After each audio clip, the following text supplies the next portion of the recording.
যারা উপদেষ্টা আছে এগুলো তো পুরো মনে করেন দেশের মধ্যে মনে করেন এদের জন্যই মনে করেন আরো দেশের মধ্যে অশৃঙ্খল বেশি হইতেছে তার কারণ মনে করেন এরা অক্ষম, দেশ চলানি অক্ষম। এরা তো মনে করেন এনজিও চলেছে, আর দেশের সম্পর্কে কি জানে, আর আর আইন সম্পর্কে কি কি জানে, ওগর এই এই জিনিসটার মধ্যে মানে এদের কোনো ভূমিকাই নাই। মানে দেশ চলা নিয়ে তো মানে মুখের কথা না, মানে মুখ দিয়ে কইলাম আর দেশ চলাইলাম তা না। দেশ চলানি বহুত কৌশল আছে, বহু রকমের মনে করেন জ্ঞানেরও দরকার আছে। ডক্টর ইউনূস তো মনে করেন আপনি উনি এনজিও চলাইছে, ওনার এনজিওর ক্ষেত্রে মনে করেন ওনার ওইদিকে অভিজ্ঞতা আছে, কিন্তু দেশ চলানির মধ্যে ওনার কোনো নাই, আপনার অভিজ্ঞতা নাই। উনি বর্তমান চাইতেছে বাংলাদেশের মানুষ সব গরিব হওয়ার পরে 1,000 কোটি টাকা দেবো, উনি 20 টাকা করে লাভ নেব। ওনার পরিকল্পনা হইলো এটা, কিন্তু দেশের মানুষ কিভাবে শান্তিতে থাকবে, দেশের মানুষ কিভাবে করিগিলি খাবে, কর্ম করে খাবে, এটা ওনার মাথার মধ্যে নাই এবং এই উপদেষ্টাদের মাথার মধ্যে নাই। এখন যারা মনে করেন উপদেষ্টা আছে এরা দেশকে অস্থিতিশীল করার জন্য মনে করেন এরা নেমেছে। এর আগে দেশ চলে নাই, এর আগে তো মনে করেন সুন্দর মতো দেশ চলছে, এত অবরোধ ছিল না, এত চুরি ডাকাতি ছিল না। এখন দেখেন একটা সাধারণ মানুষ মনে করেন রাস্তার মধ্যে হাঁটি যাবার পায় না। বর্তমান যে মানুষজন মনে করেন বাসার ভিতরে থাকবো, বাসার ভিতরেও মনে করেন শান্তি নাই।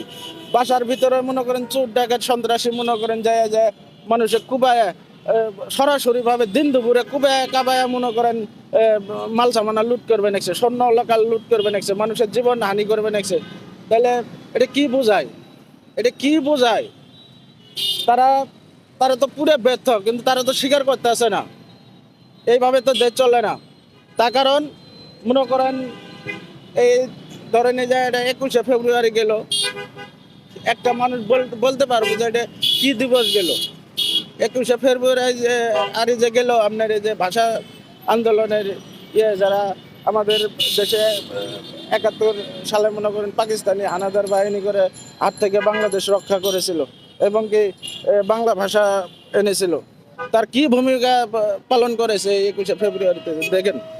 আমরা বর্তমান সাধারণ মানুষ জানি, বর্তমান মনে করেন এরা এই প্রথমে এই যে যে ই আছে আপনার এই যে ভুট্টু ইয়াহি খানের যারা বীজ ছিল, সিডি বীজ ছিল, এই বীজগুলোই মনে করেন যে বাংলাদেশকে অস্থিতিশীল করার জন্য, বাংলাদেশকে ধ্বংস করার জন্য এরা নেমেছে। আমরা সাধারণ মানুষ তা বুঝি।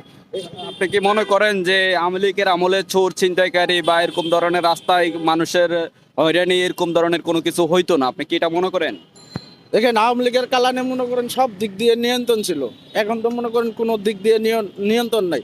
আপনারা খালি এই যে সংস্কার সংস্কার মনে করেন চা বানাইছেন, কি সংস্কার করে পাইছেন বাংলাদেশের মধ্যে?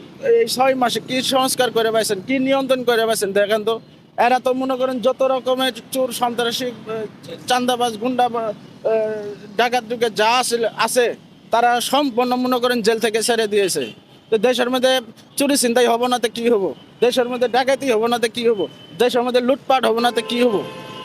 বাংলাদেশ মনে করেন বর্তমান মনে করেন আপনার যে মিলে চলতেছে, কিছুদিন পরে মনে করেন বাংলাদেশের নাম পর্যন্ত মনে করেন পাল্টে যাবো গা। বর্তমান মনে করেন আপনার বাংলাদেশের মনে করেন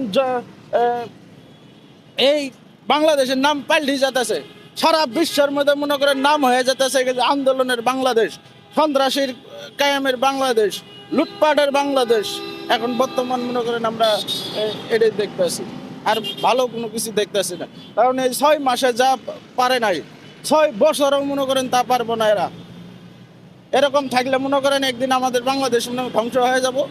আপনার ধ্বংস তো হয়েই গেছে, আমাদের মতো মানুষের কি শান্তি আছে দেখেন।